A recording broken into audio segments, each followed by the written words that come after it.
Levitating Balloons Experiment by Ryan Himmel, Josh Richardson, and Ben Shingles. So, balloons have a unique ability to become charged when rubbed against another object. And in this particular experiment, our problem was to identify the exact magnitude of the individual charges between two balloons. And so, our goal was to use the tracker software to precisely analyze the distance between the two balloons in order to calculate the individual charges using Coulomb's law. We hypothesized that after rubbing two balloons back and forth on a scarf, the balloons will acquire a negative charge that will result in one of the balloons levitating due to the electrical force between the two balloons. And our results showed that the average charge of the balloon was 9.58 times 10 to the negative 7th coulombs. The first model shown is Coulomb's law. Coulomb's law relates force, displacement, and the charge of the different particles. This allows us to find different variables that we need. In this experiment, it was the charges that we need to find. The next one is a system schema. The schema has the earth, the hand holding the bottom balloon, the top balloon, and then the bottom balloon all acting upon each other.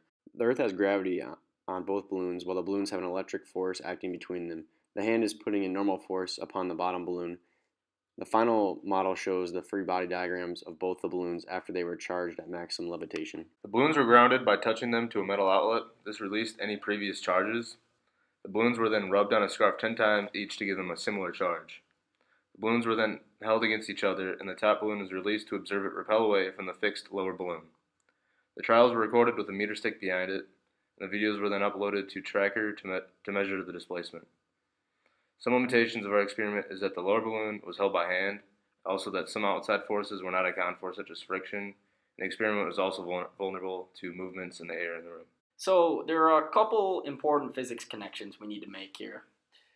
First, upon rubbing balloons on a scarf, we are assuming that these balloons are becoming electrically charged by gaining electrons from the scarf.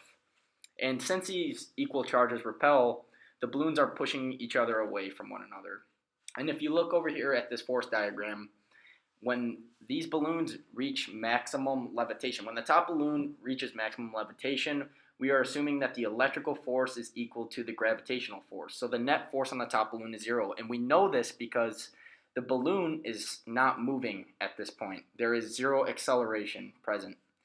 And so by knowing this, we are able to assume that the electrical force is equal and opposite to the force of gravity. And so we can use the mass of the balloon and use the vector of gravity and multiply that to find the force of gravity operating on the balloon, and use that to find the electrical force at this maximum levitational point. For the results, there were a few elements used to gain data. Tracker was used to find the R for each trial. Coulomb's law was used. The mass of a balloon was 3.21 grams.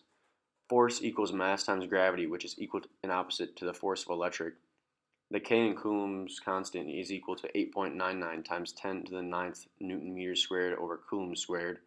And then since force of gravity is equal and opposite to the force of electric, we calculated the force of gravity to be 0.00321 times negative 9.81, which equals negative 0.0315 kilograms times meter over second squared. We then converted that to a positive number for the electric force. In the top right, you can see the calculations for each trial completed. Assuming that each of the balloons had the same charge and magnitude, we decided to take the square root of the product to solve for each individual charge.